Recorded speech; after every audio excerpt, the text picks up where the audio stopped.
may know me as opinionated and vocal with my opinions. Fellow Toastmasters, distinguished Toastmasters, Madam Toastmaster, and most welcome guests. This morning I'm going to tell you the story of how I rediscovered my passion for being an American citizen and the democracy that we live in. About 4 years ago, I became involved in the local food movement. I started discovering what was happening with our food that we eat and feed our families every day. And what I discovered shocked me and horrified me. It turns out the people that we elect to serve for our better interests, that we trust with the safety of our bodies, of our minds, of our children's future, these very same people are making closed-door decisions that we're not aware of based on who's financing their campaigns. Quite frankly, I was horrified, and I was angry. And being the tenacious sort of person that I am, 4 years turned into more action and more involvement. So first I learned, and then I became involved with the March Against Monsanto. And that's an annual march that takes place internationally all on the same day, May 23rd, where people get out in the streets to declare that they will no longer have their health and their future and their lives being run by a corporation for their profit. And through my involvement with March Against Monsanto, I became involved with the GMO-Free Florida organization. Fast forward 3 years, and I was invited to be the co-director of GMO-Free Florida. And I was proud, and I was enthusiastic, and I went to a national conference last August with other GMO labeling activists, and I was fired up. And when I got there, I thought, you know, our government really couldn't know quite how bad these chemicals are for our food, because if they did, they wouldn't make these decisions.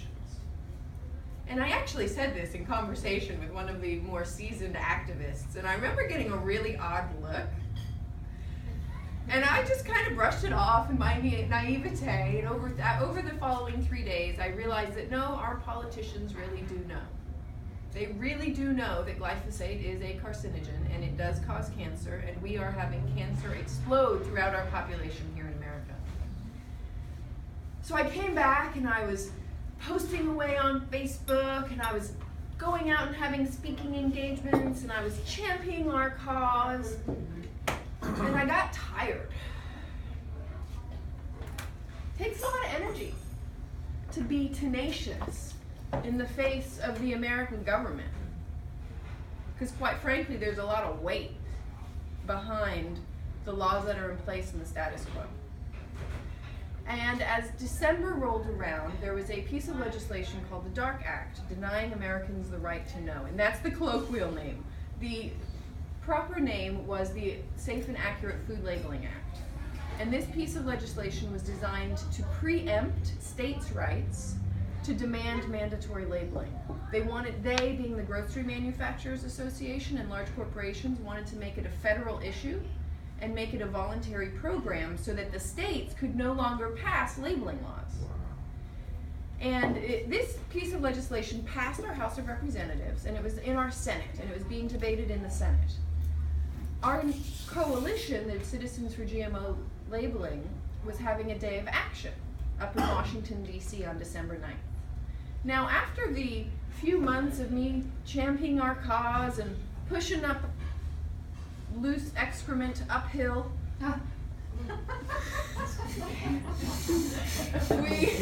I was tired, and quite frankly, I didn't really pay attention to the posts about this day of action. I thought, you know, we don't have the money, we can't send somebody, I don't have the time, my co-director doesn't have the time, and I kind of just let it fall to the wayside. And then one Saturday night, prior to December 9th, we showed a movie, it was actually December 6th.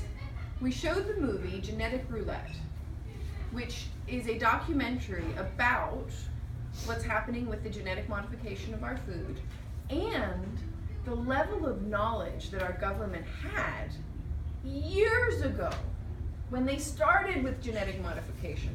And the FDA scientists were warning that it really wasn't a good idea to unleash these science experiments on the American population.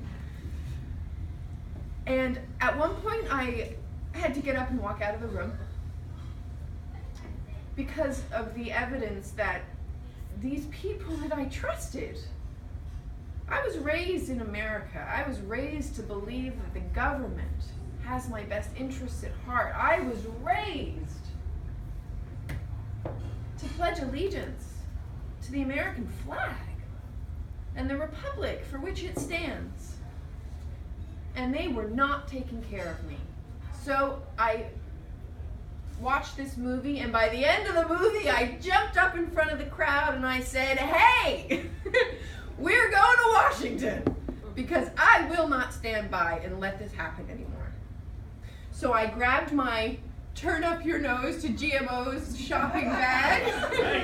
I grabbed my packets of information and I jumped on the plane. And I raised the money within 72 hours. I did a GoFundMe campaign. I had twice as much as I needed for the tickets and for my expenses. And I took it to the hill. And I'll tell you what, when I was a little girl, I wanted to be president. And then I found out that you have to be born in the US to be president, and I was heartbroken because I was born in England. And this revitalized my interest in democracy.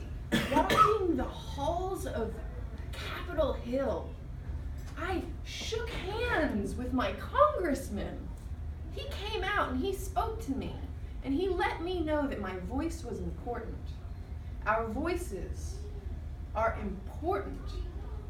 And if we don't use them, we're just as guilty as those that make decisions against our best interests. Because we do live in a democracy. And it is hard sometimes. And we do have to be tenacious when we believe in something. And it's worth it. Because I made a difference.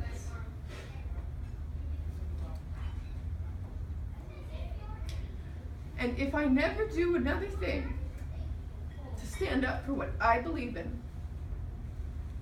I have that day where I went to Capitol Hill and I told them how important it was that the decisions they were making were affecting my life and your lives. And I made a difference. So your voice matters. Use it. Madam Toastmaster?